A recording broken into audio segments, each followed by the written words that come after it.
class 6. Welcome to DPHJ. Today is 17th April and today I am going to teach you phrases and clauses. Okay. So first I am going to say you the definition of phrases and clauses. Okay. What is phrases? A phrase is a group of words that make sense but not complete sense, since it does not have a subject and a verb. So you have also this definition in your book. Okay, so please look at your book.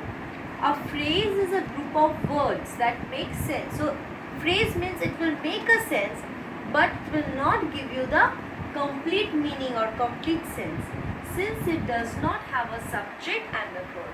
In the phrase you will not find a subject and a verb. Okay, is it clear? You will not get a subject and a verb in the phrase. But what you will see in the clause? A clause is a group of words with a subject and a verb. So in the clause you will get a subject and a verb and is usually a part of a sentence. Clause is actually a part of a sentence and it may or may not make complete sense. So clauses, it may make complete sense or it may not make complete sense. Okay. Now let us see into the book. So the same definition is given in your book. Please learn this definition, okay, and write down this definition in your English language copy. First give the heading phrases and clauses, then write the definition of phrases and please write one or two examples. Okay. So what is the example given here in your book? Across the road. Okay. This is also a phrase of great importance. Now look at the features which is given in your book. Features. A phrase does not convey complete sense. Okay. It does not have a subject and a verb. Now turn to page number 10.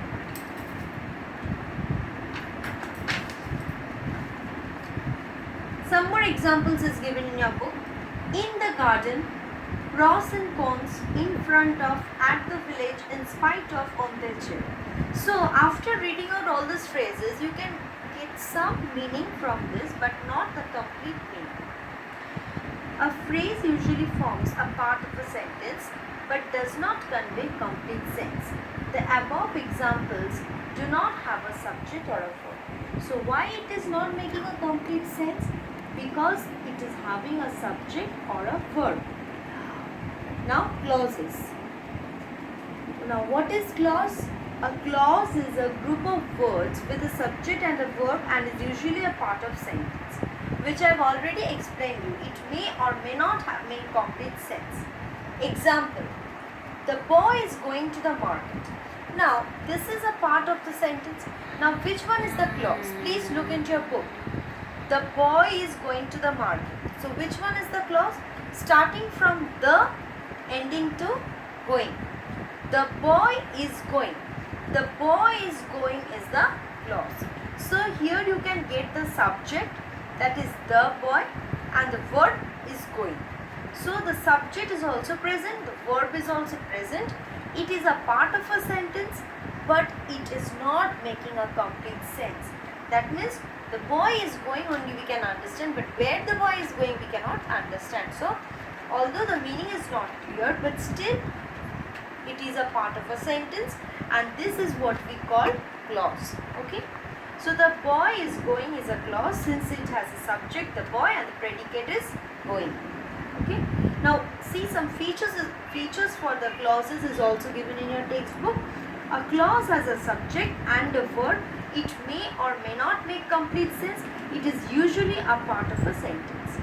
Two exercises is given here below. Please look here. Exercise G and exercise H. Both you have to solve in your copy. Read the following carefully and state whether the group of words written in bold in each sentence is a clause or phrase.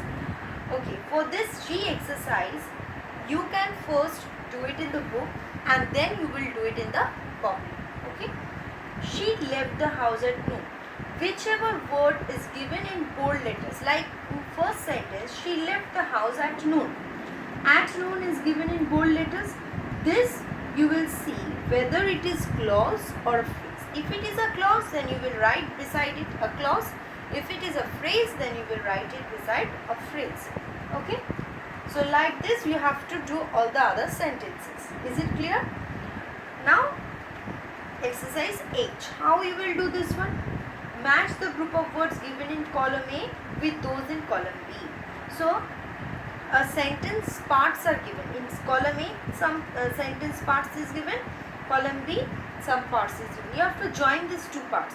Write them in the space given below. You will also find it interesting to combine one group of words in column A with different groups of words in column B to form the meaningful sentence. So what you have to do, you have to make meaningful sentences by joining this part column A with column B.